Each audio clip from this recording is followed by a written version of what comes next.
Good morning everyone. Welcome to स्कॉस online classes. आज काफ़ी दिनों के बाद मैं नए वीडियो के साथ आपके पास आया हूं। किसी कारणवश मैं वीडियो नहीं बना पा रहा था। बच्चे लगातार मैसेज व्हाट्सएप इनबॉक्स में बहुत सारे मैसेज मैंने पढ़े। कई कारण बच्चों ने पूछा, तो किसी कारण से मैं वीडियो नहीं बना पा रहा था, जिसके बारे में मैंने आपको जवाब दिया है। तो आइए ज़्यादा बात हम लोग नहीं करेंगे, हम लोग डायरेक्ट क्वेश्चन पे आते हैं। आज का जो वीडियो है वो क्लास 12th वाले छात्रों के लिए है। प्रश्न नंबर 36 आपके स्क्रीन पे दिख रहा होगा। प्रश्न नंबर 36 के साथ मैं अपना आज वीडियो लेकर आपके सामने प्रस्तुत हुआ। बच्चों, अब मैं आपके सामने क्वेश्चन पढ़ूंगा, इंग्लिश में भी पढ़ूंगा और हिंदी में भी पढ़ूंगा। बहुत ध्यान से आप मेरे प्रश्न को सुनेंगे, समझेंगे, ताकि प्रश्न बनाते समय आपको कोई परेशानी का सामना ना करना पड़े। बच्चों, आपके सामने मैं क्वेश्चन रख रहा हूं। From the receipt and payment account of the Deoghar club for the year ended on 31st December 2017. Prepare an income expenditure account and the balance sheet as on that date. जैसा कि अब आप जानते हैं कि इसका हिंदी अनुवाद भी मैं करूंगा। प्रश्न में है, देवघर क्लब देवघर के निम्न प्राप्ति एवं भुगतान खाते से 31 दिसंबर 2017 को समाप्त होने वाले वर्ष के लिए आय व्यय खाता मतलब इनकम एंड एक्सपेंडिचर अकाउंट तथा उसी दिन का आर्थिक चिट्ठा मतलब बैलेंस शीट बनाना है। बच्चों, आपको समझ में आ गया होगा कि इस प्रश्न में हमें क्या बनाना है और ये किसका क्लब है, तो देवघर क्लब है। आइए, मैं आपके सामने अब रिसीट एंड पेमेंट रख रहा हूं। ये इसका फॉर्मेट रिसीट एंड पेमेंट, जिसमें सबसे पहले बच्चों रिसीट साइड में सबसे पहले लिखा हुआ है टू बैलेंस पीडी, जिसका मतलब होता है कैश इन हैंड और ओपनिंग कैश इन हैंड। इसका अमाउंट 1,90,000 रुपए है। उसके बाद बच्चों है टू सब्सक्रिप्शन मतलब चंदे की राशि 6,60,000। फिर इंटरेस्ट ऑन इन्वेस्टमेंट है at the rate 8% per annum for whole year मतलब एक साल का इंटरेस्ट आपको दिया है एट द रेट ऑफ 8% की दर से, जो कितना है बच्चों, 40,000 रुपए। पेमेंट में आते हैं तो बाई सैलरी है। सैलरी का अमाउंट बच्चों 3,30,000 रुपए। स्पोर्ट इक्विपमेंट है बच्चों, जो 4 लाख रुपए का है। बैलेंस सीडी मतलब कैश इन हैंड ही है, जिसको क्लोजिंग कैश इन हैंड हम कह सकते हैं, जिसका रकम 1,60,000 रुपए आपके सामने है। आइए टोटल इसको कर देते हैं, 8,90,000 रुपए आपके टोटल अमाउंट आए। इसके आगे कुछ एडिशनल इंफॉर्मेशन भी प्रश्न में दिया है, जिसको हम लोग समायोजन यानी कि एडजस्टमेंट के नाम से भी जानते हैं। पहला एडजस्टमेंट बच्चों आपके सामने क्या लिखा हुआ है, the club had received 20,000 for subscription in 2016 for 2017। इसका मतलब क्या हुआ, ध्यान से सुनिए। क्लब ने 2016 में 2017 के लिए 20,000 का चंदा अप्राप्त किए थे। सॉरी, 20,000 का चंदा प्राप्त किया था। मतलब 2016 में जो चंदा मिला, पिछला साल जो चंदा मिला था वो 17 का भी चंदा पिछले साल मिल चुका था। मतलब पिछले साल 2016 में आपने एडवांस लिया था। मतलब कहने का कि अगर अभी 2017 आप बनाओगे, अगर 2017 का पेमेंट 2017 में मिले तो वो करंट ईयर का है, उसको ना ही हम प्रीवियस ईयर का कहेंगे और ना ही एडवांस ईयर का कहेंगे। लेकिन 2017 में आप हैं और 2017 में आपको 18 का पैसा आए तो आप उसे एडवांस कहोगे। उसी तरह प्रश्न मान लो कि ये साल 2016 है और आपको 2016 का चंदा तो मिला ही, प्लस 2017 का भी चंदा मिल गया, इसका मतलब ये एडवांस हुआ। तो ये कौन सा एडवांस हुआ? प्रीवियस ईयर एडवांस हुआ बच्चों, है ना। 2016 प्रीवियस है ना, तो 2016 का प्रीवियस आपका ये एडवांस सब्सक्रिप्शन का रकम है। आगे बढ़ते हैं। दूसरा एडजस्टमेंट है salary had been paid only for 11 month. बच्चों कहता है कि वेतन सिर्फ 11 महीने के लिए चुकाया गया। ऊपर में आपके पेमेंट साइड में बच्चों सैलरी 3,30,000 रुपए है। नीचे एडजस्टमेंट में कहता है कि जो सैलरी 3,30,000 रुपया पे किया गया है वो पूरे 12 महीने का नहीं है, वो सिर्फ और सिर्फ 11 महीने का। मतलब क्या हुआ? एक महीने का सैलरी अभी भी बकाया है। तो एक महीने का बकाया, इसका मतलब बच्चों क्या है? आउटस्टैंडिंग है। आउटस्टैंडिंग है तो क्या करोगे? एडजस्टमेंट में जोड़ोगे। तो इसका मतलब एक महीने का आपको निकालना होगा। प्रश्न में क्या किया? प्रश्न को उल्टा कर दिया।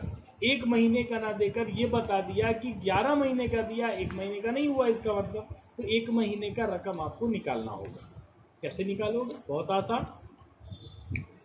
11 मंथ की सैलरी कितनी दी आपने? सर 3,30,000 दिया आपने। तो 3,30,000 को 11 से डिवाइड कर दो।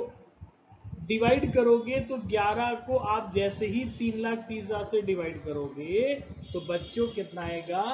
30,000 आएगा आपका। ये हुआ एक महीने का सैलरी। तो एक महीने में, इसका मतलब जो एक महीने का आपने सैलरी नहीं दिया है वो रकम कितना देना है? तो 30,000 रुपए आपको देना है, जो आउटस्टैंडिंग के नाम से आपको जोड़ना होगा। आगे बढ़ते हैं। तीसरा एडजस्टमेंट आपके सामने मैं रख रहा हूं। The stock of sport equipment as on 31 December 2016। बच्चों ये प्रीवियस ईयर का डेट दिया है। इसका मतलब कि जो स्पोर्ट इक्विपमेंट है वो प्रीवियस ईयर में कितना था? 3 लाख रुपए था। मतलब पिछले साल स्पोर्ट का इक्विपमेंट यानी जो एसेट्स है मेरा, वो पिछले साल 3 लाख का था। अब कहता है एंड ऑन 31 दिसंबर, मतलब इस साल 2017 के अंत में वो कितने का हो गया? 6.5 लाख का हो गया। कितने का हो गया? 6.5 लाख। याद रखें। तो बच्चों आपके सामने मैं सॉल्यूशन रख रहा हूं। ध्यान से आप इस वीडियो को देखेंगे कि अब मैं इसका सॉल्यूशन कैसे करने जा रहा हूं। सबसे पहले मैंने लिखा in the book of Deoghar club, और मैं सबसे पहले प्रश्न के अनुसार क्या बनाना है मुझे? तो मुझे इनकम एक्सपेंडिचर अकाउंट बनाना है। नीचे मैंने डेट लिखा फॉर द ईयर इंडेड 31 दिसंबर 2017। ये आपका करंट ईयर था। ये कॉलम आपके सामने बच्चों।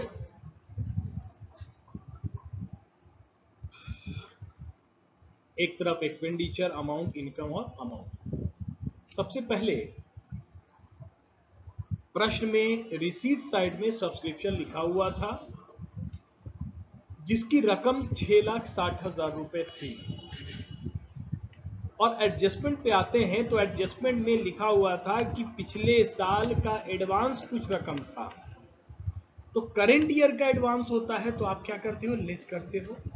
तो प्रीवियस ईयर का एडवांस जो दिया हुआ था 20,000 रुपए का चंदा, उसको आप यहां पर ऐड करोगे। बिल्कुल ऐड एडवांस 2016 मैंने लिख दिया है। 20,000 रुपए टोटल करेंगे, 6,80,000 रुपए होंगे। फिर उसके बाद बढ़ते बच्चों, उसके बाद इंटरेस्ट का अमाउंट था, इंटरेस्ट ऑन इन्वेस्टमेंट, जिसका रकम 40,000 रुपए आपके सामने। एक्सपेंडिचर में आते हैं, जो पेमेंट का सारा अमाउंट इधर जाता है। पेमेंट साइड में याद कीजिए सबसे पहले सैलरी था जिसका अमाउंट 3,30,000। उसमें आउटस्टैंडिंग ऐड किए थे बच्चों कितना? एक महीने का 30,000 रुपया। एक महीने का कहां से आ गया बच्चों ये 30,000? आपको याद होगा एडजस्टमेंट में ये कहा गया था कि जो सैलरी, जो वेतन 3,30,000 दी गई है वो 11 महीने की है और एक महीने का अभी भी बाकी है। मैंने आपको समझाया था। तो ये एक महीने का ये भी बताया था मैंने कि आप उसका कैलकुलेशन कैसे करोगे। तो ये 30,000 रुपये एक महीने का आउटस्टैंडिंग के रूप में मैंने जोड़ा है। जोड़ के बच्चों अमाउंट को हम बाहर कॉलम में लिखेंगे 3,60,000। आगे बढ़ते हैं डेप्रिसिएशन ऑन स्पोर्ट इक्विपमेंट। यहां पर बच्चों 2 मिनट रुक के समझने की बात है कि डेप्रिसिएशन तो कहीं पर था नहीं। आपने ना ही रिसीट एंड पेमेंट में डेप्रिसिएशन कहीं पर देखा और ना ही एडजस्टमेंट में कहीं पर देखा। तो जब ये था नहीं तो सर आपने लिखा क्यों?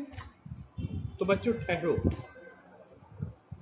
ये एडजस्टमेंट में ही था लेकिन आपको दिखा नहीं और मैंने दिखाया भी नहीं, जो मैं अब आपको दिखाने वाला हूं जो इनविजिबल था। बच्चों ध्यान से समझना मेरी बात।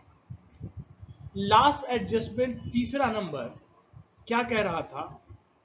The stock of sport equipment. याद करो प्रश्न के पीछे का आप वीडियो करोगे तो प्रश्न जब आएगा इनका रिसीट एंड पेमेंट का, तो उसमें आप देखना कि तीसरे नंबर के एडजस्टमेंट पे लिखा हुआ है कि 31 दिसंबर 2016 को एडजस्टमेंट नंबर 3 एडिशनल इंफॉर्मेशन में तीसरा नंबर मैं पढ़ रहा हूं, ध्यान से समझिएगा।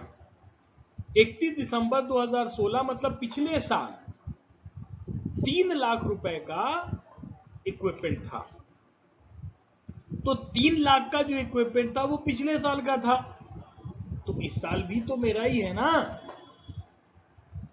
और इस साल आपने 4 लाख रुपए का और खरीद लिया। आप सोच रहे हो सर इस साल कहां पे खरीदा? आप देखा, आप तो बताए नहीं। रुकिए, अब आप जरा सा ऊपर जाकर आप जरा सा पेमेंट साइड में, क्वेश्चन के पेमेंट साइड में देखना बच्चों, लिखा हुआ है स्पोर्ट इक्विपमेंट 4 लाख रुपए। लिखा हुआ है कि नहीं लिखा हुआ? हाँ सर हाँ लिखा हुआ है। तो लिखा हुआ है पेमेंट में, तो पेमेंट में आप किसी को 4 लाख रुपए पेमेंट किए और लिखा हुआ है स्पोर्ट इक्विपमेंट के लिए किए, तो इसका मतलब खरीदा तब ना पेमेंट किए। तो पिछले साल का 3 लाख का स्पोर्ट इक्विपमेंट आपके पास ऑलरेडी था, 4 लाख रुपए का और खरीद लिए, कितना हो गया? 7 लाख हो गया। 7 लाख रुपया में अब बच्चों उसमें आप जरा सा ध्यान से देखिएगा कि लास्ट में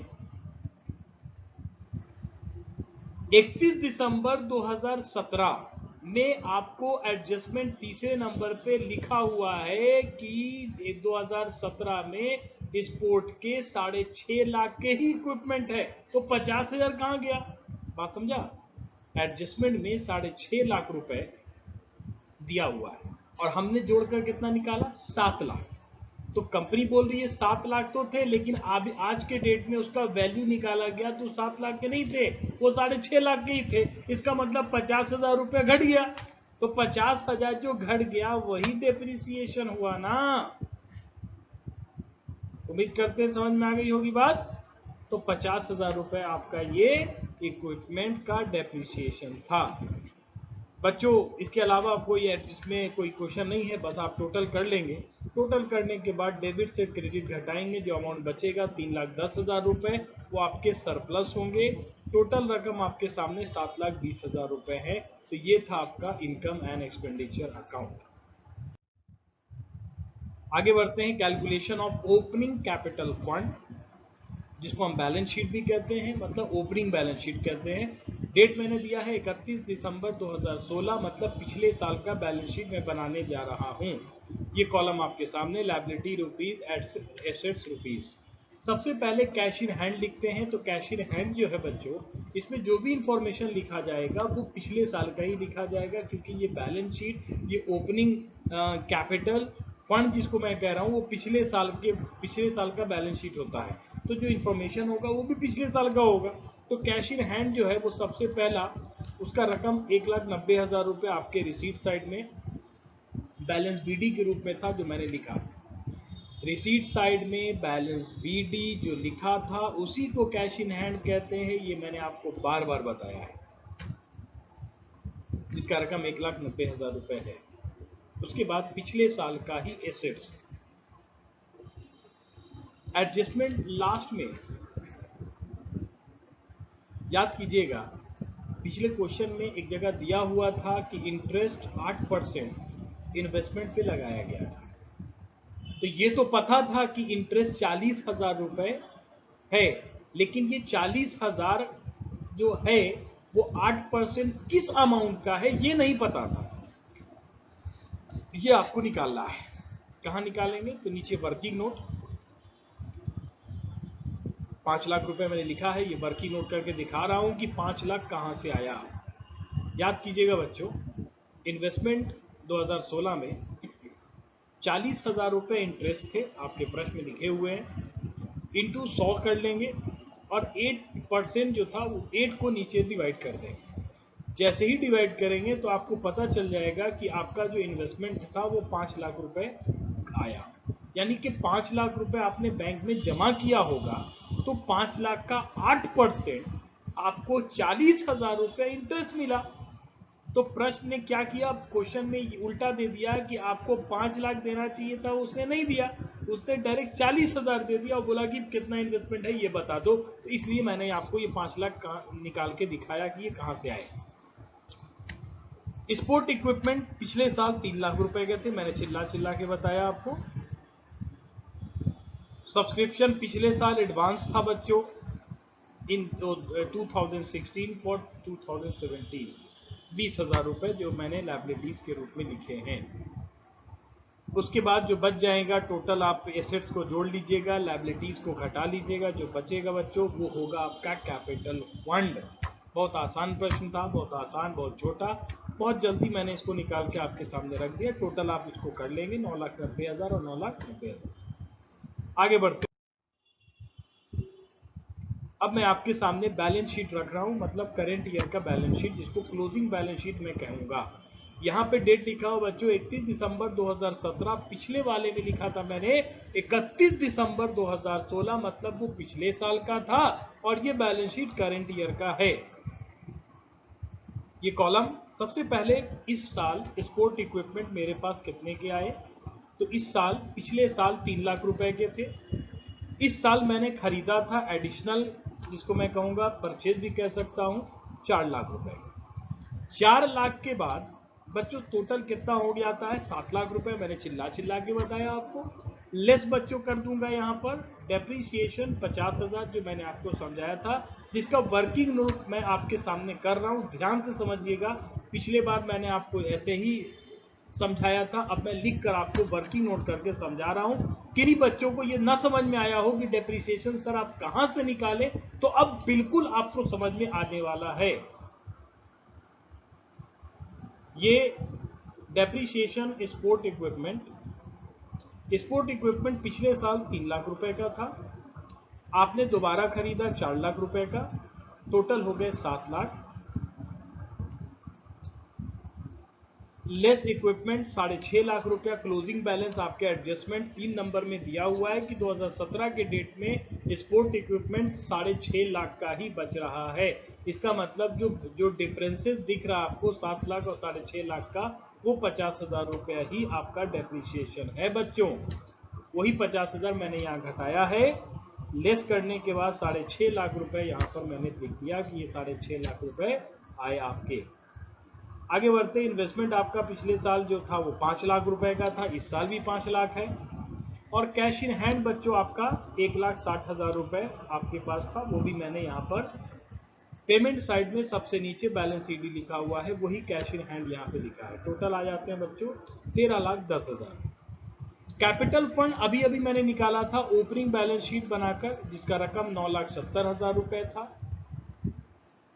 इसमें बच्चों ऐड कर रहा हूं मैं सरप्लस 3,10,000, ऐड करने के बाद रकम बाहर निकालूंगा 12,80,000।